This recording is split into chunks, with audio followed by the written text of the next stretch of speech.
Hi, I'm Tanya. Welcome to Elite Pilates and Yoga, and I've got a fabulous little session planned for you today.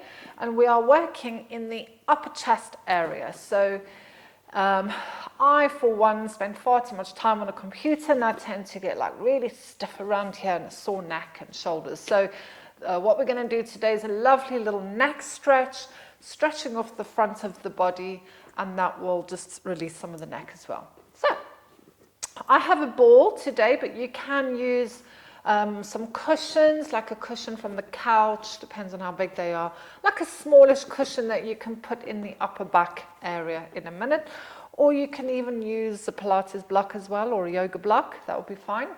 And I think that is all we need. Yeah. So shall we get started? So the first thing we're going to do is a seated neck stretch. Now you can sit on a block, you can sit on a chair, sit any way that is comfortable for you. I'm just sat cross-legged, but you can sit on a block if you need to. Like some people don't like this, you can have your legs out in front, anything. So from here, we're going to take the left hand and pop it behind the back. Have your right hand over there or just on the floor over there.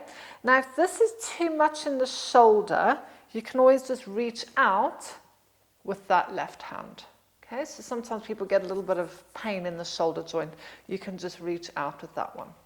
So from here, we're going to take right ear to right shoulder. Now, it's quite a good idea if you can sit with your back against a wall. Is quite a good idea with this one, because what often happens is people start to slouch and then you lose a lot of the stretch, whereas if you're against a wall and your shoulder blades are against the wall, it's giving you that feedback the whole time. But you want to lift your rib cage and lengthen up towards the ceiling. So as we take the head over towards the side, we're not dropping the head or tilting back, we're literally just taking the head and putting it on the side. I'm just going to stay there for a few breaths. And now just become aware of your right shoulder. So maybe your right shoulder is trying to creep up a little bit. Maybe the left shoulder is trying to creep up. But focus on pulling the shoulder blades down your back. So if you think of animals, so like hunting animals, this is such a vulnerable area, and your brain knows, just like an animal, that this is life or death over here. So your body is going to do whatever it can to close off the space. So just be mindful that when you are opening up here, there's going to be parts of your body that are trying to close that off. So just keep stretching that arm away, ear to shoulder, pull the shoulders back and down. So we might be feeling something over there. Those are your scalenes. So they attach around this area and they come down to the shoulder, front of the rib cage. Good. Bring your head up. Now we're going to look 45 degrees to the right. So we're going to look 45 degrees to the right. Now, instead of just dropping your head down first, reverse your chin back. So thinking of reversing a car into the garage, like I'm trying to take that curve out of the neck. Now take the chin down to the collarbone, 45 degrees. So with crossed legs, my eyes are looking down towards there. The chin is above the collarbone. And then you can either, again, reach that hand away, or you can have it behind your back, whichever one feels all right for you. So relaxing and relaxing the shoulders down. Just gently bringing that chin a little bit closer. Like every other muscle in the body, the muscles will start to lengthen and relax, and then you can take it a little bit deeper. So this one is stretching off a muscle called Levator Scapula, which runs down from the back of the skull down into the side of the shoulder blade. And this muscle in particular is also known as the headache muscle. And for anyone that sits, drives, works on a computer for long hours, this is a really, really problematic muscle. So really want to try and stretch it. Now I've just caught myself slouching a little bit. So making sure that we're sitting nice and tall, otherwise we're going to lose half of that stretch. Now take the chin to the middle of the collarbone. So I'm still trying to pull those shoulders back as though I'm sat against the wall. The spine is still tall, literally just tilting the skull on top of the neck. And then we're going to draw like not even a semicircle, a quarter circle. So we draw a circle to there, and we draw a circle back. Draw a circle to there, draw a circle back. And just enjoy it. So it's like, where do you feel it's a little bit tight or a little bit stiff? And just maybe spend a bit extra time in there. But keep reaching the left hand away. The shoulder blades still drawing down the back. Good. And then once your head comes back to the middle, bring the head up. Oh, good. Give everything a little shake. And now we're going to take the right hand. Again, you can put that behind the back. I just find, for me personally, it feels really uncomfortable in the shoulder joint. So I like to reach away with that. So you can do that as well. So sitting nice and tall, left hand on the leg or just on the floor in front of you. So left ear to left shoulder now. Now for me, I don't know if you've noticed that, when I did to the right side, there was quite a lot of mobility there. But when I come to this side, it's like, oh, the head hardly tilts. And you might get that. Again, we have both sides of the body are very, very, very rarely the same. So reaching that right arm away, the shoulders are pulling back, pulling down. I'm trying to get my ear to my shoulder without collapsing the body down. Staying nice and tall. So if you sat at a desk all day, you can sit and do this in your desk. Just put your hand on top of the desk and give yourself a little neck and do this at a desk.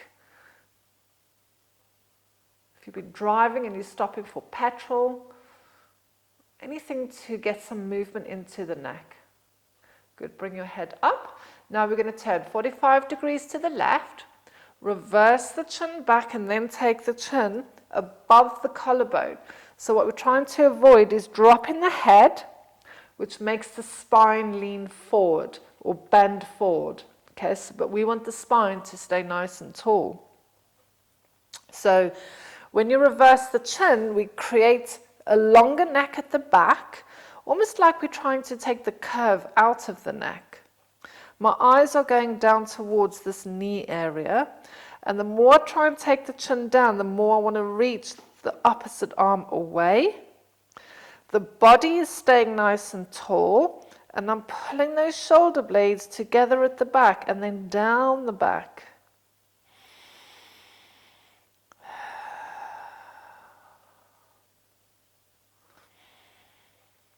Good, and then take the chin to the middle of the collarbones, staying tall.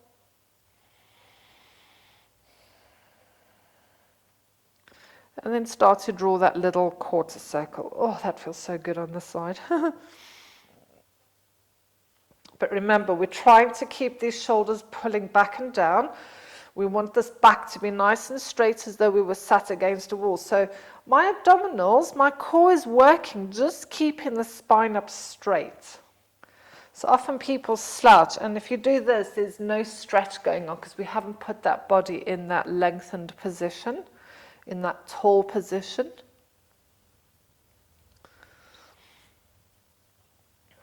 Good. And then once your chin comes back to the middle, you can bring your head up. Lovely. So we're going to come onto the ball now, or your cushion, whatever you've got. Like I said, you can have this in between the shoulder blades in the upper back area. I'm going to actually have that under my head because this ball's quite a big one, or a matron. So where the bra strap is, somewhere around that area, my knees can stay bent. Some people want to have their legs straight. It doesn't really matter what you do with the lower half of the body. You can also do butterfly legs, or you can just bring those knees in and relax there. So what we're going to do is I'm going to have that block there just because my ball's quite big, and we'll relax. So you want the ball directly in between the shoulder blades, or you want your cushion in between the shoulder blades, lifting up the spine a little bit so that we can have this really big stretch across this front part of the body. So across the chest, and we've got all these little muscles, like I can feel a bit of pulling here. We've got all these little muscles that come under the arm. Now, when they are tight, they cause the shoulders to do that. So we really need to stretch off this front body. And then relax. Have a little chin tuck. So sometimes people will come into this position and the chin is higher than the forehead. So drop the chin down to try and give the back of the neck some more length. And that might not feel very nice, but it's what most people need. Nice deep breaths into your chest. And then what we'll start to do is we'll introduce some arm movements in a minute.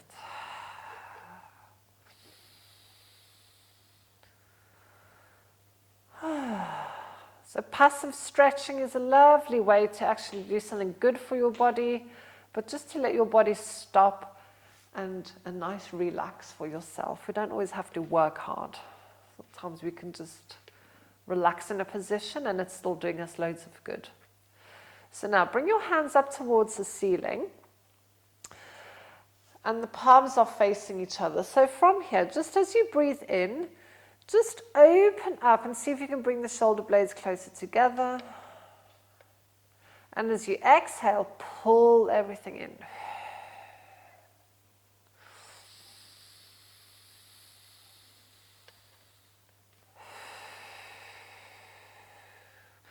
So we're not overthinking it, we're just having some nice stretches here.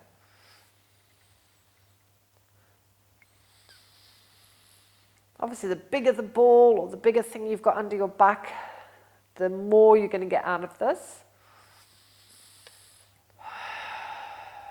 Good, last one.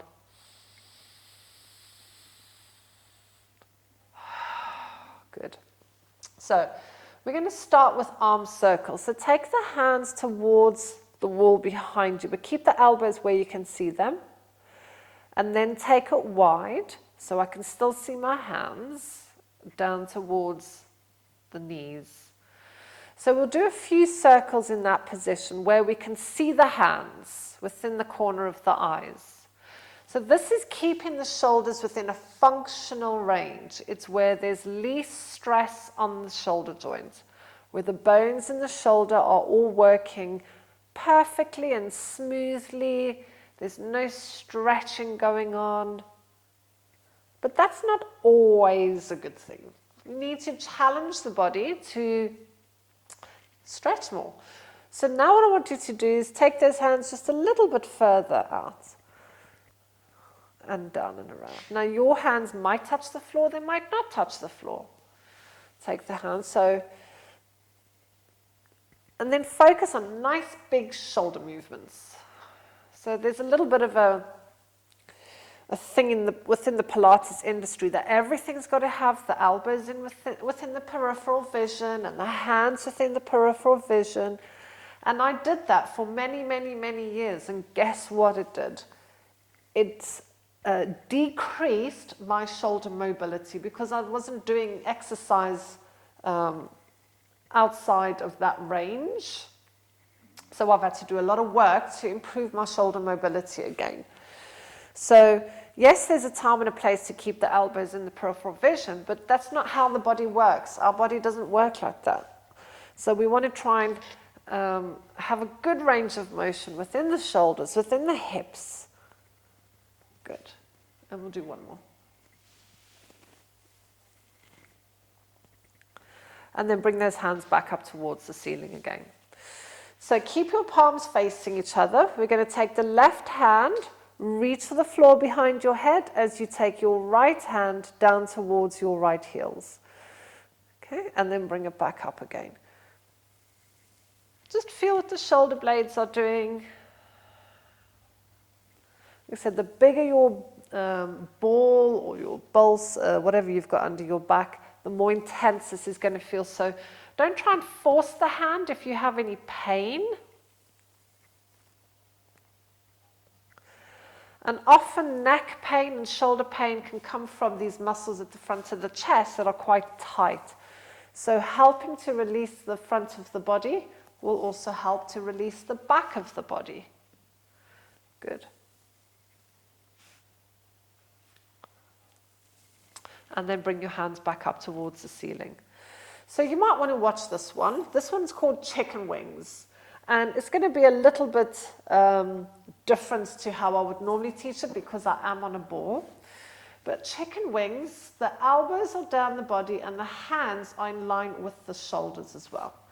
So I'm going to pull my elbows into my waist, and then I'm going to start to send the hands out. You come into a cactus, and then straighten up towards the wall behind you.